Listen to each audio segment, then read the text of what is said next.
Kenyan performers trafficked to Taiwan try to chart a way forward in an unfamiliar country. The room we live in a horse stable, and it is a wooden carved wooden room. So it has a space with some smell of horse come up.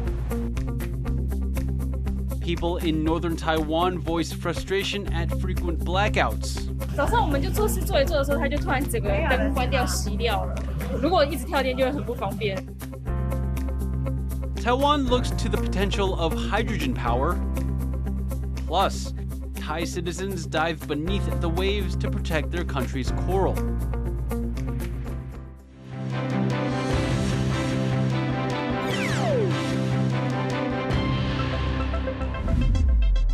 A warm welcome to TaiwanPlus News. I'm Leslie Liao. We begin with a story of migrant worker exploitation that is all too common in Taiwan. There are more than 700,000 registered migrant workers in the country. Many of them work in factories or as caregivers, sending much-needed money to their families back home. But many employers here are exploiting these workers through legal loopholes. TaiwanPlus spoke to two Kenyan men who are now fighting for justice. Chris Gorin has this special report. These Kenyan acrobats came to Taiwan with high hopes for their careers. Instead, they ended up in this shelter for migrants who have been caught in disputes with their employers or fleeing abuse.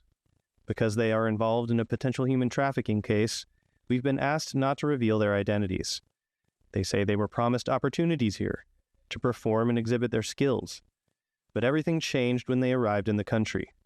There were no such jobs, and the living conditions were not what they had hoped for. The room we live in a horse stable, and it is a wooden carved wooden room. So it has a space with some smell of horse come up. They were told performances would come in the future. In the meantime, they were pressured to sign contracts they didn't fully understand, and were forced into manual labor at farms and recycling plants for much less than minimum wage. Even after an inspection by a local labor bureau, nothing changed. 因为他的申请的工作内容其实就是从事马术的表演，好，所以照顾马匹，好，跟维护整个马场环境的，其实算是属于他合法的一个工作的范畴。那当下针对他薪资的部分呢，我们现场检查的薪资是有符合劳基法的规定的。The two Kenyan nationals left to find other employment, only to end up in a similar situation before a sympathetic party recommended they take refuge in the shelter. There are around 15 of these shelters in Taiwan, usually housing blue-collar migrant workers from Southeast Asia. But while the circumstances are somewhat different, the shelter says the Kenyan men's experience is all too common. To be used as of their vulnerable situation, taken of their passport, threats, intimidation, and they cannot move freely totally. It's very common for the blue-collar migrant workers to be treated like this, but some of their treatment, I would say honestly, is even worse because there's no oversight at all from the government. Under Taiwanese law, there are two classifications for migrant workers, blue and white-collar workers.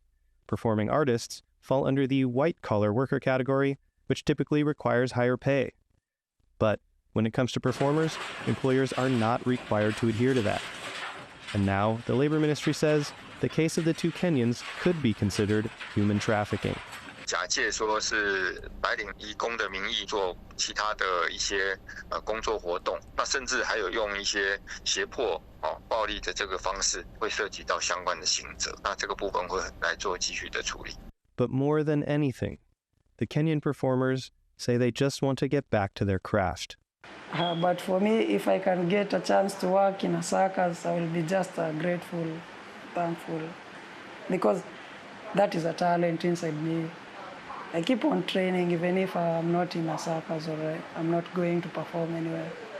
But because that is the thing, I do it when I was that is the thing which brings me here.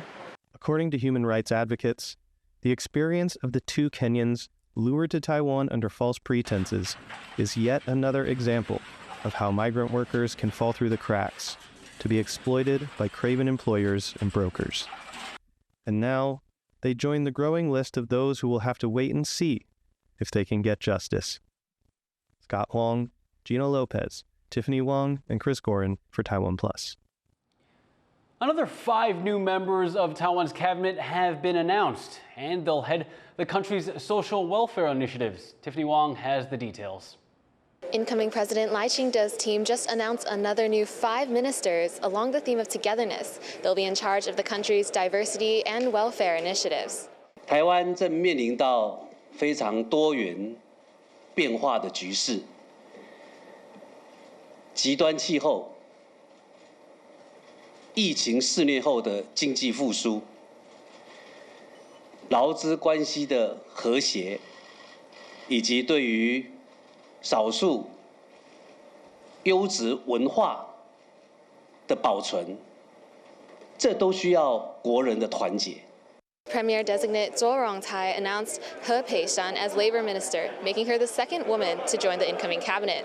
He previously served as Deputy Secretary General of the Executive Yuan and will now navigate a tough role managing Taiwan's talent retention and new migrant labor agreements with countries like India. Zhou also announced the picks for Council of Indigenous Affairs, Zheng Zhiyong, who currently serves as Director of the Indigenous Cultural Development Center in that ministry.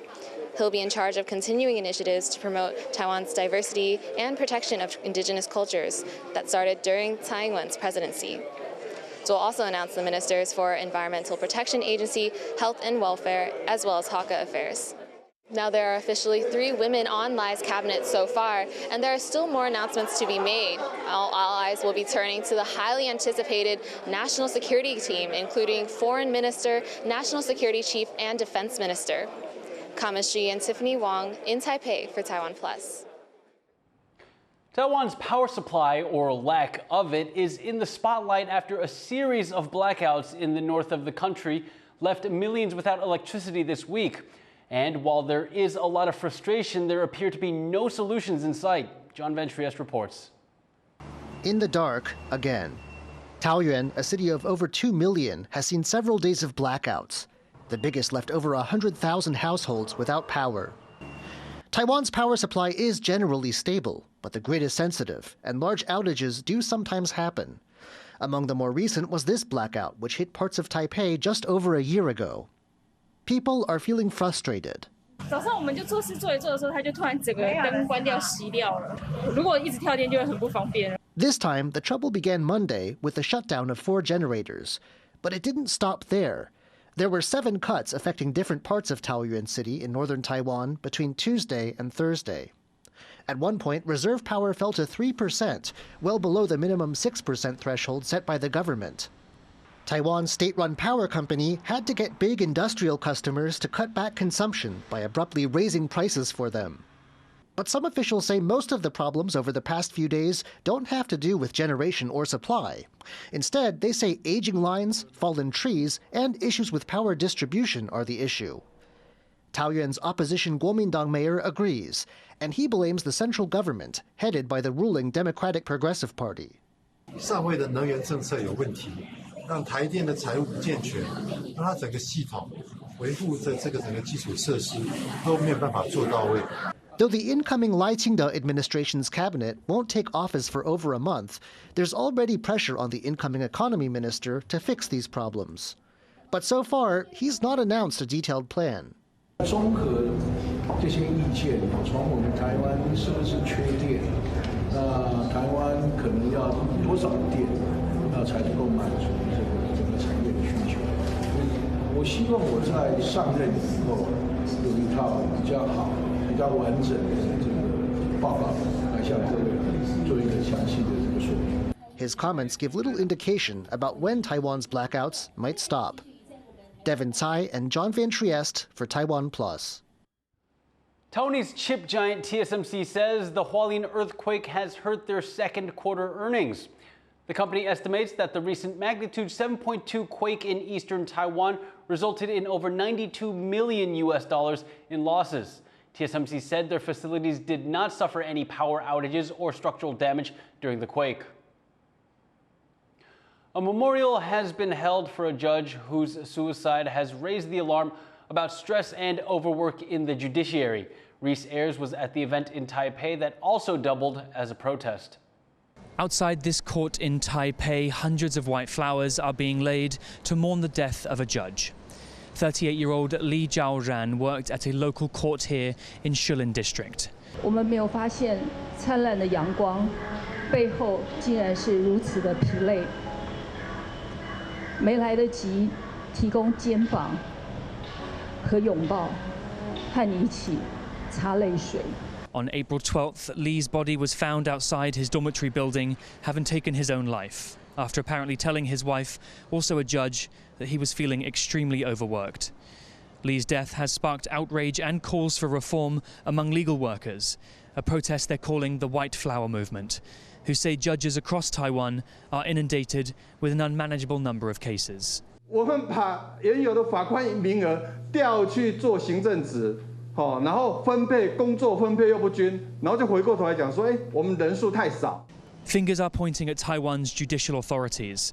There are claims that poor administration practices are to blame, and that there's pressure on judges to take on more cases than they can handle if they want to progress in their careers. The judiciary has responded, offering support for struggling staff and saying they recognize an issue exists. 我们除了跟法官们感同身受以外，也深切地感受到法官们对司法院改善措施的这个深切的期待。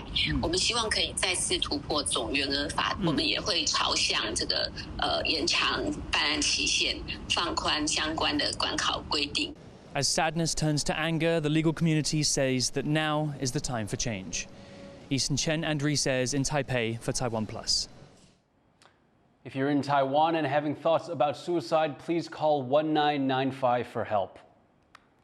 Syria has reported that an Israeli airstrike hit air defense positions in the country's south.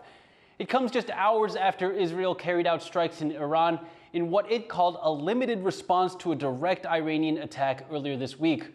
The new developments have raised the stakes in an increasingly tense situation in the Middle East, sparking fears of an all-out regional war. Israel and Iran have confirmed the strike on Iran's Isfahan province, with Iranian state media seeking to downplay the impact. The U.S. has vetoed a Security Council resolution that would admit Palestine as a UN member state.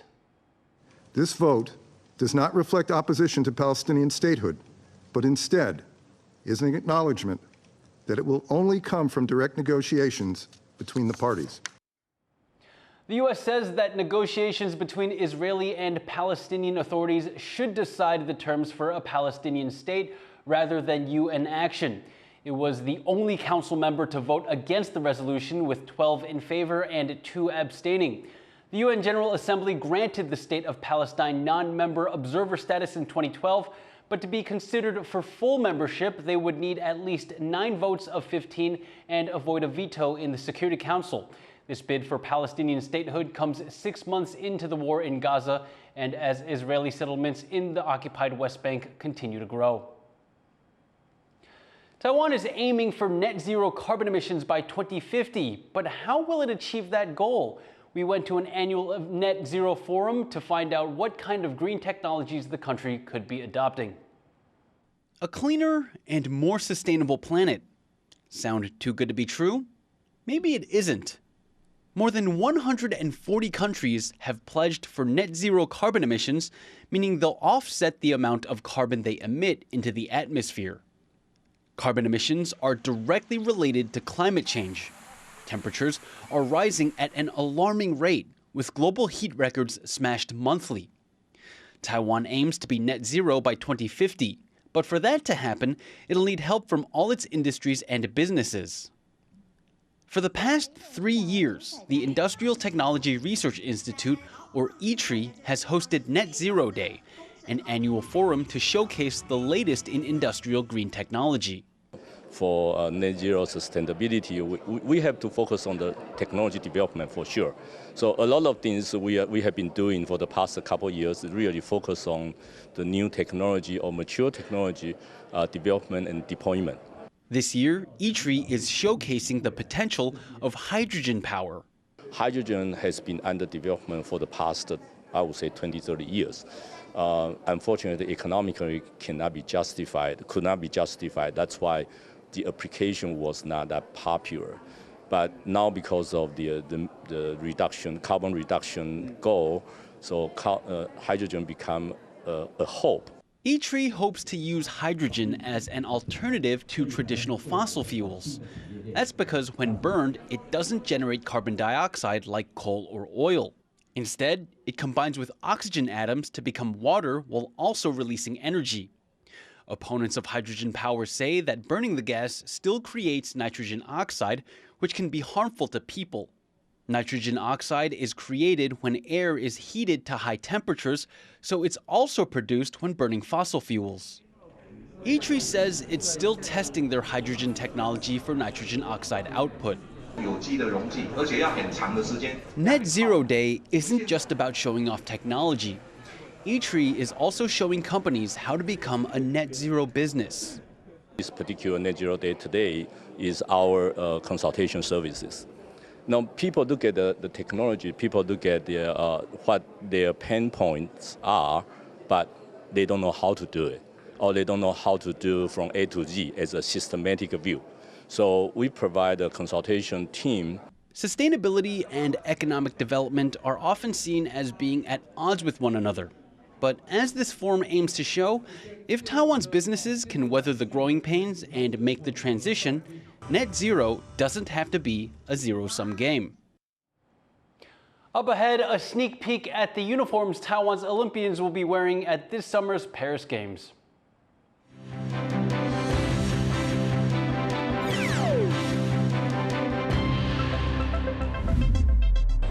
For more stories from here in Taiwan and around the world, please sure to check out our website at TaiwanPlus.com. Good shot. In the face of adversity, the power of truth. A roadmap for a just and open world, charted by the freest country in Asia. Taipei for TaiwanPlus. TaiwanPlus News, a voice of freedom in Asia.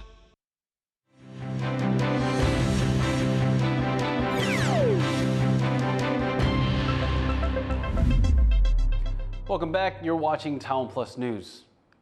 Millions of voters are heading to the polls as India's largest ever general elections open for the first day, kicking off a vote where Prime Minister Narendra Modi is seeking to win a rare third term in office.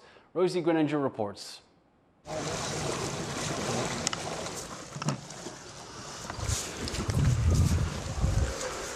Electronic voting machines are hauled to the most remote corners of India for what's set to be the largest election ever recorded.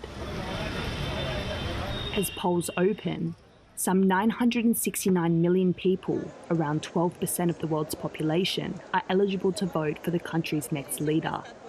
The party that wins a majority of the votes for the 543 seats in the lower house of parliament will appoint one of its winning candidates as Prime Minister. Current Prime Minister Narendra Modi is standing for a rare third term in power with the Bharatiya Janata Party against an alliance of opposition parties seeking to unseat him. अगर कांग्रेस को आपने एक भी vote दिया, कम्युनिस्टों को एक भी vote दिया, तो केंद्र में सरकार नहीं बना सकता. आपका वोट बेकार जाएगा.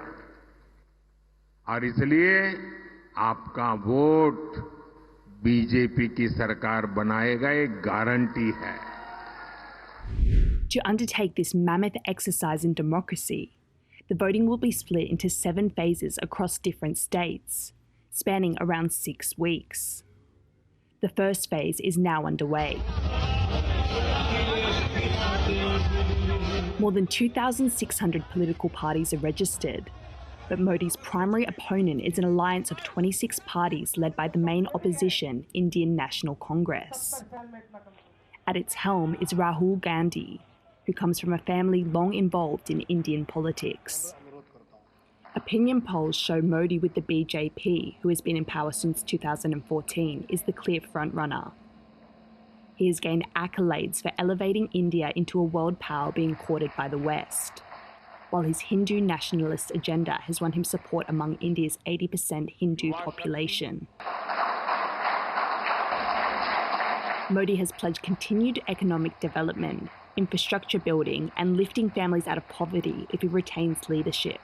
A very large number of the same voter who would say they are feeling the pinch of price rise, but they would say, but this government is doing very well on account of various other things. One is sense of pride to the Hindu population, Hindu majority population of this country. But despite Modi's pledges and successes, the country's wealth remains concentrated at the very top of society, and the gap between the rich and poor is only widening. There is also widespread anger among farmers, a huge influential voting bloc who say they have suffered under Modi's government, while minorities fear a Hindu nationalist agenda will impact their religious freedoms. And despite India's elections generally seen as fair and free, the BJP has been accused of undertaking various measures to skew the election, including eroding the media and politically motivated crackdowns on the opposition. You have a facade of an election, okay, to show that we are a democracy.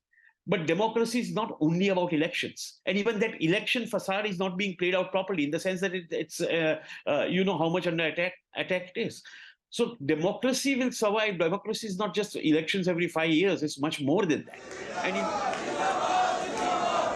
The opposition's campaign is focused on ending chronic unemployment, reducing inflation, and battling so-called corrupt capitalism that they say has flourished under the Modi government. The results of this election will not only have a domestic impact, but also an international one, with New Delhi becoming an increasingly important partner on the world stage. Especially for countries like the UK and US, who are looking to counterbalance China's influence. The election will run until June 1st, with results to be announced on June 4th. Now building outside the polling stations, the first line of voters, these eligible citizens making a choice that could transform not just the face of India, but global geopolitics. Delphine Chen and Rosie Greninger for TaiwanPlus. Abandoned fishing gear is the single most harmful pollutant in the world's oceans. Harel Hughes reports on how a group of divers in Thailand is working to clean up the waters. A thriving reef off the coast of Thailand, but on closer look, a looming threat. And a group of scuba divers is working to curb the damage. เรามีการเก็บกู้อวนประมงอยู่ตลอดเรามีชุมชนนักดำน้ำที่เข้มแข็งเรามีภาครัฐที่ทำงานด้านนี้อยู่เยอะใช่ไหมคะแต่ในขณะเดียวกันเนี่ยระหว่างที่เราเก็บขึ้นมาเนื่องจากมันยังไม่ได้มีการเก็บข้อมูลที่เหมือนกันในทุกๆพื้นที่บางคนเก็บขึ้นมาแล้วก็เก็บออกไป Fishing gear, like ropes, netting, and lines, is the single most harmful form of marine litter. Scientists estimate a single net can kill about 500,000 marine animals like crabs and shrimp, 1,700 fish, and 4 seabirds. And there's an estimated 1 million tons of gear lost in the ocean each year, which breaks down into microplastics, poisoning the ocean's inhabitants. อันนี้เราผ่าซากเต่าตัวหนูเกยตื้นนะคะแล้วเราผ่าซากเจอพวกอาหารพวกเศษไม้เศษใบไม้แล้วก็เพียงค่ะแล้วก็มีเจอขยะส่วนน้อยอีกนิดหน่อยค่ะพวกเชือกแล้วก็พลาสติกค่ะ While there are several groups working to clean up Thailand's reefs, there is no formal system in place. Local NGOs are now working together to train scuba divers as citizen scientists to collect sorely needed data. And the whole community is getting involved. ลองจินตนาการดูก็ได้ ถ้าสมมติว่าได้เก็บขยะมาก็สามารถแยกได้ว่าประเภทของมันคืออะไร They're gathering information that could determine the extent, locations, and causes of the pollution in hopes of cutting it off at the source. พอเรามีข้อมูลเหล่านี้ค่ะองค์กรต่างๆภาคส่วนเนี่ยสามารถหยิบ raw data เอาไปใช้ต่อได้เพื่อดูว่าเราจะต้องการแก้ไขปัญหาที่ตรงไหนก่อนมันควรจะเป็นตรงนโยบายหรือมันควรจะเป็นตรงกฎหมายหรือมันควรจะเป็นตรงการจัดการ The group is teaching these recreational divers to use scientific tools. for them to share their findings with marine scientists. By painting a clearer picture of what's what underwater, these citizen scientists are helping shape what's needed to be done above water for these precious reefs to survive. Isan Pan and Harel Hughes for TaiwanPlus. Taiwan's national team is showing off their new Olympic uniforms ahead of Taipei Fashion Week. 很荣幸可以代表这次的参赛选手，现在是这套服装。然后呢，其实从材质的舒适度，然后到一些理念，都能感受到设计师的用心跟坚持。那我会好好保存这套衣服的，然后我也很以参加奥运为荣。 The opening ceremony outfits for the Paris Games were created by a team of stylists led by Taiwanese designer Justin Zhou, who also designed the team's Tokyo 2020 Olympic uniforms. He said he spent 6 months on this game's uniforms, all to make sure the national team looks their best on the international stage. 大家穿起来，其实你会像一个 team， 但是又不一样，像是我们自己，我们每个人都很独特。我也希望运动员，有这样子的一个应该讲说独特性，那让大家也可以发现说我们是 team， 然后但是我们有个人的目标，我们团队的目标，然后我们有不同的这个应该讲说梦想，那我们就用这种方式来呈现。Thank you for watching TaiwanPlus News. I'm Leslie Liao. Take care, and I'll see you next time.